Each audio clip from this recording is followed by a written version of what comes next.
Once upon a time, there was a deer that we called the double Droptine buck, and man, did he cause a lot of grief. From close encounters to misses, we just never could get it done. This story dates back to Thanksgiving, when we had our first encounter with this deer. We had many pictures of him, but hadn't seen him in person. Bow hunting at 130 yards. 2 days later, rifle hunting, 130 yards, no shot. Fast forward a month and a half, have our next encounter with him, swing and a miss. 2 days after that, mid-January, next encounter, bow hunting, 40 yards, no shot. Today, 5, hopefully, will be our 5th encounter, and we can turn the page and end the story of the double Droptine buck. This big cold front has some high winds today. We got 15, 16 mile per hour winds coming out of the northwest. The last time the wind blew like this and big front was coming through, we saw the double Droptine deer. So I'm hoping the same thing will happen today. If he crosses where he did the other day, we're talking 40 yards. So who knows? He's shown up at a lot of different places, but we'll see. I'll stay buckled up. Your hands start shaking, your heart gets to pumping, your knees get to knocking, and your mind starts racing. It's a feeling like you never felt before. Have you coming back for more? But fever gonna get you, boy. But fever, have you praying to the Lord? That rat, that grunt, that stare, that stomp will make you a believer. Burp.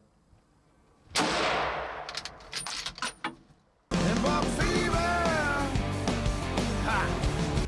Well,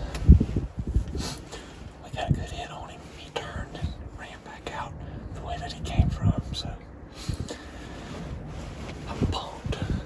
We'll see what happens whenever we go and get him. Can't wait to get my hands on him. Deer of a lifetime right there. This is where the story gets really interesting. Once we put Lucy on the track, it took her a little while to find any sign. About 150 yards in is where we found our first drop of blood. At that point in time, she ends up jumping the deer at 167 yards, chases it across the back end of a food plot, down a dirt road, and into a cutover. At this point in time, I'm trying to catch up, watching her on the GPS, and there's blood all over the place all the way there. Once she gets to the cutover, she bays this deer in what I call its home turf. It's where this deer is hung out all year long. The deer ends up breaking. Lucy can't find and loses the track, so we call her off to come back for the next morning. At this point in time, from the shot of impact to where we pulled her off this track is almost 900 yards.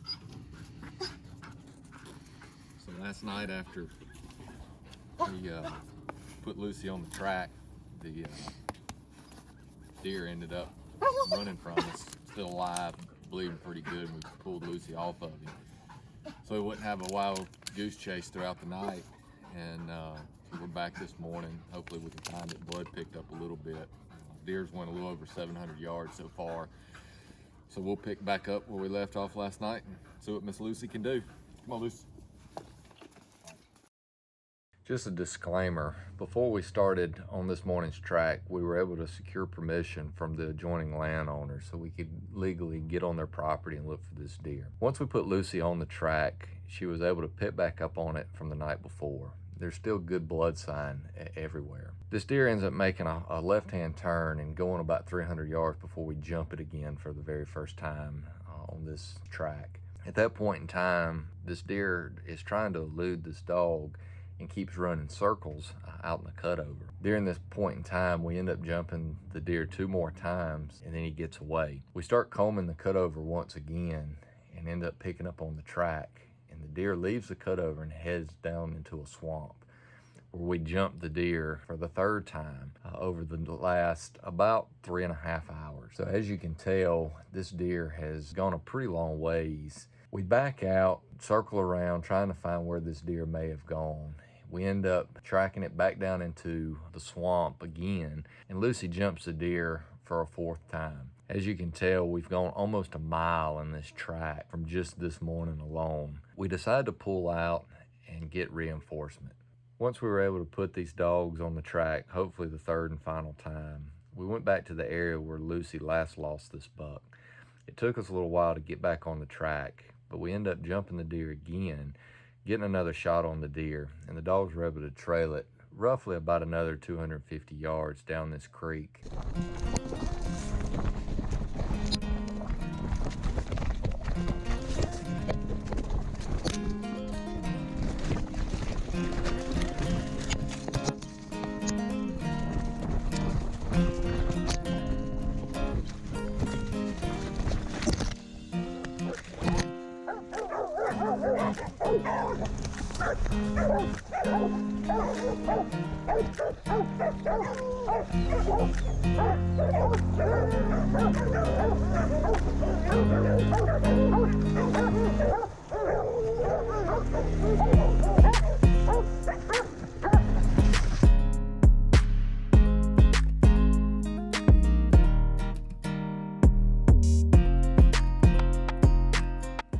So we finally get to close the book and end the story of the double Droptine buck. It's been an adventure. Not a lot of sleep last night. So basically what took place after the shot, we ended up not finding any blood for quite some time, and Lucy was able to get back up on the track, and we ended up jumping the deer. Left it alone, came back this morning, jumped it 2-3 more times, and then had to get some reinforcement, bring some more dogs in to try to just bay the deer, because he was breaking and we couldn't get him stopped, and we were able to get another shot off in him and finish him out. The shot wasn't bad to begin with. We hit him right in the shoulder.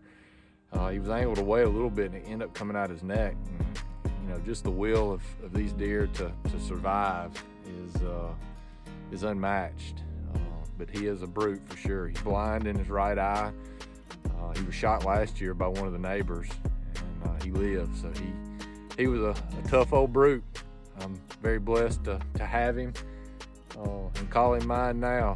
A Droptine, double Droptine here in Alabama.